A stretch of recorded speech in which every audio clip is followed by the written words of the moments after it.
নমস্কার বন্ধুরা, সুস্মিতা রান্নাঘরে সবাইকে স্বাগত জানিয়ে শুরু করছি আজকের রেসিপি। আজকে তোমাদের সাথে চিকেনের একটা দুর্দান্ত রেসিপি শেয়ার করব। শীতকালের সময় অবশ্যই ডিনারে চিকেনের এই প্রিপারেশানটা একদিন বানিয়ে দেখবে। যেমনি এটা খেতে অসাধারণ টেস্টি হয়, আর এটা দেখতেও কিন্তু সম্পূর্ণ আলাদা। লুচি, রুটি, পরোটা সব কিছুর সাথেই কিন্তু চিকেনের এই প্রিপারেশানটা জাস্ট জমে যায়। বানানো ভীষণ সহজ। অবশ্যই তোমরা এই শীতকালে কিন্তু একবার হলেও রেসিপিটা ট্রাই করবে। আশা করব আজকের ভিডিওটা তোমাদের অনেক ভালো লাগবে। তাহলে চলো আর কথা না বাড়িয়ে চিকেনের এই প্রিপারেশানটা দেখে নেওয়া যাক। সবার প্রথমে আমি কড়াইয়ের মধ্যে দিয়ে দিচ্ছি বেশ খানিকটা পরিমাণে সর্ষের তেল। এই রান্নাটা কিন্তু সর্ষের তেলেই করতে হবে। এবার এখানে আমি দিয়ে দেব কিছু শুকনো গোটা মশলা, যেমন নিয়েছি হাফ চামচ মতো গোটা জিরে, হাফ চামচ গোটা গোলমরিচ, দুটো শুকনো লঙ্কা, একটা দারচিনির টুকরো, 3-4টে মতো এলাচ। ফোড়নটা দিয়ে দেব তেলের মধ্যে, আর তেলের মধ্যে ফোড়নটাকে দেওয়ার পরে কয়েক সেকেন্ডের জন্য ফোড়নটাকে একটু নেড়েচেড়ে ভেজে নেব, যাতে ফোড়নের যে সুন্দর গন্ধটা সেটা পুরোপুরি তেলের মধ্যে চলে আসে। এবার এর মধ্যে আমি দিয়ে দিচ্ছি পেঁয়াজ কুচি। এখানে আমি নিয়েছি দুটো মিডিয়াম সাইজের পেঁয়াজ, আর পেঁয়াজটাকে একদম ছোট ছোট করে কেটে নিয়েছি। পেঁয়াজ কুচিটা দেওয়ার পরে খুব ভালো করে ভেজে নিতে হবে পেঁয়াজটাকে।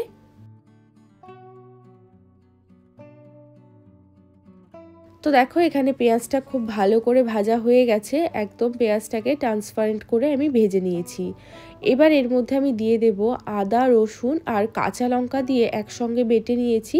এখানে মোটামুটি 1.5 টেবিল চামচ মতো বাটা রয়েছে। এবার এই আদা, রসুন, কাঁচা লঙ্কা বাটা দেওয়ার পরে পেঁয়াজের সাথে খুব ভালো করে নেড়ে ছেড়ে আরও কিছুক্ষণের জন্য ভেজে নেব, যাতে আদা রসুনের যে কাঁচা গন্ধ থাকে সেটা সম্পূর্ণ চলে যায়।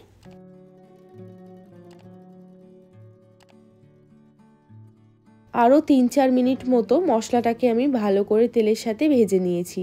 এবার এর মধ্যে আমি দিয়ে দেব টক দই। এখানে আমি 4 থেকে 5 টেবিল চামচ টক দই খুব ভালো করে ফেটিয়ে নিয়েছি। টক দই দেওয়ার পরে দইয়ের বাটিটা ধুয়ে সামান্য একটু জল দিয়ে দেব, দিয়ে দইটাকে খুব ভালো করে মশলার সাথে মিশিয়ে নেব। দইটা ভালোভাবে মশলার সাথে মিশিয়ে নেওয়ার পর এবার এর মধ্যে আমি কিছু মশলা অ্যাড করব। যেমন প্রথমেই দিয়ে দিলাম স্বাদ মতো লবণ, দিয়ে দিচ্ছি হাফ চামচ হলুদ গুঁড়ো, 1 চামচ দিয়ে দিলাম ধনের গুঁড়ো, হাফ চামচ মতো দিয়ে দিলাম আমি জিরের গুঁড়ো। এবার মশলাগুলোকে আমাদের নেড়ে ছেড়ে খুব ভালো করে কষিয়ে নিতে হবে।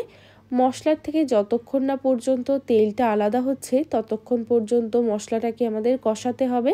তবে গ্যাসের ফ্লেমটা এই সময় একদম লোতে রেখে মশলাটাকে আস্তে আস্তে খুব ভালো করে কষিয়ে নেব।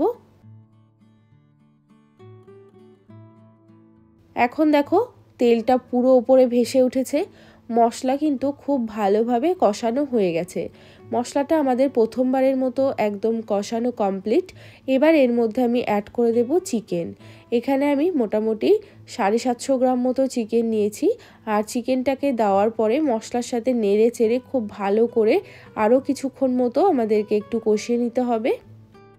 চিকেনটা কষানোর সময় গ্যাসের ফ্লেমটা মিডিয়াম টু হাই করে দেব, দিয়ে খুব ভালো করে নাড়াচাড়া করে করে চিকেনটাকে মোটামুটি 7-8 মিনিট সময় নিয়ে ভালো করে কষিয়ে নিচ্ছি।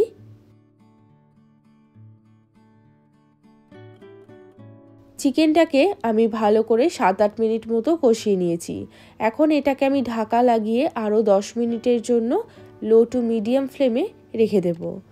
যতক্ষণ চিকেনটা আমাদের ঢাকা রয়েছে ততক্ষণে আমি একটা স্পেশাল মশলা তৈরি করব, যাতে করে পুরো চিকেনটাই আমাদের অন্যরকম একটা টেস্ট এবং অন্যরকম একটা কালার হবে।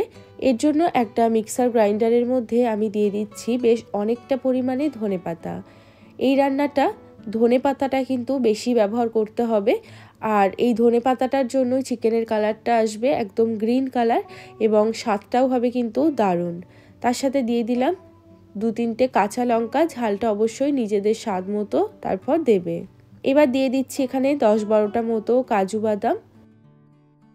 খানিকটা জল দিয়ে দেব, দিয়ে সমস্ত কিছু খুব ভালো করে বেটে নিতে হবে। একদম মিহি করে সুন্দর করে আমি এই সমস্ত কিছু বেটে নিয়েছি। এদিকে চিকেনটা আমাদের 10 মিনিট মতো ঢাকা লাগানো হয়েছিল। এখন আমি 10 মিনিট পর ঢাকাটা সরিয়ে নিচ্ছি, দিয়ে চিকেনটাকে খুব ভালো করে একবার নাড়াচাড়া করে দেব। এবার এর মধ্যে আমি ধনেপাতা দিয়ে সমস্ত কিছু যে বেটে নিয়েছিলাম সেই মশলাটা দিয়ে দিচ্ছি, দিয়ে খুব ভালো করে চিকেনের সাথে নেড়ে চেড়ে মিশিয়ে নেব। এই মশলাটা দেওয়ার পর চিকেনটাকে আবারও আমাদের 7 থেকে 8 মিনিট সময় নিয়ে খুব ভালো করে কষিয়ে নিতে হবে। যতক্ষণ না পর্যন্ত তেলটা পুরোপুরি আলাদা হচ্ছে ততক্ষণ পর্যন্ত কিন্তু চিকেনটা কষাতে হবে, কিন্তু খেয়াল রাখতে হবে চিকেনটা যাতে লেগে না যায়। যেহেতু কাজু বাদাম দেওয়া রয়েছে চিকেনটা কিন্তু লেগে যাওয়ার একটা সম্ভাবনা থাকে, তাই জন্য ক্রমাগত নাড়াচাড়া করে করে চিকেনটাকে আমাদের ভালো করে কষাতে হবে।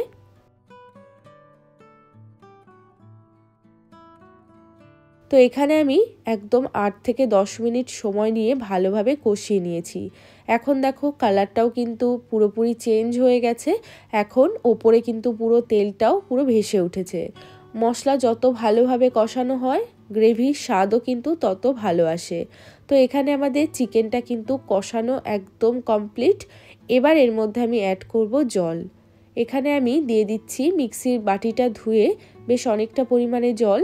চিকেনের এই প্রিপারেশনটা একটু গ্রেভি মতো হবে, একদম ড্রাইও হবে না বা এটা খুব বেশি ঝোলও হবে না, সেই অনুযায়ী জল দিতে হবে। এবার দিয়ে দিচ্ছি বেশ কয়েকটা কাঁচা লঙ্কা।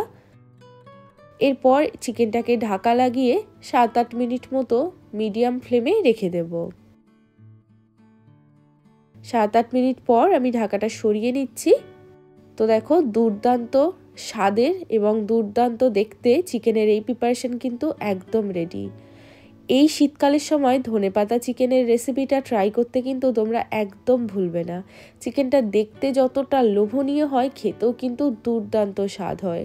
লুচি, রুটি, পরোটা, ভাত, ফ্রাইড রাইস সব কিছুর সাথেই কিন্তু অত্যন্ত ভালো লাগে। আর এটা বানানোও কিন্তু ভীষণ সহজ, খুব চটজলদি রেসিপিটা তৈরি হয়ে যায়। আর তোমাদের আজকের রেসিপিটা কেমন লাগলো সেটা কিন্তু আমাকে একটা লাইক বা কমেন্ট করে অবশ্যই জানাবে। চ্যানেলটিকে যদি সাবস্ক্রাইব করে না থাকো তাহলে চ্যানেলটিকে সাবস্ক্রাইব করে নেওয়ার অনুরোধ রইল। সবাই ভালো থাকবে, সুস্থ থাকবে। আমি আবারও চলে আসবো অন্য কোনো রেসিপির সাথে।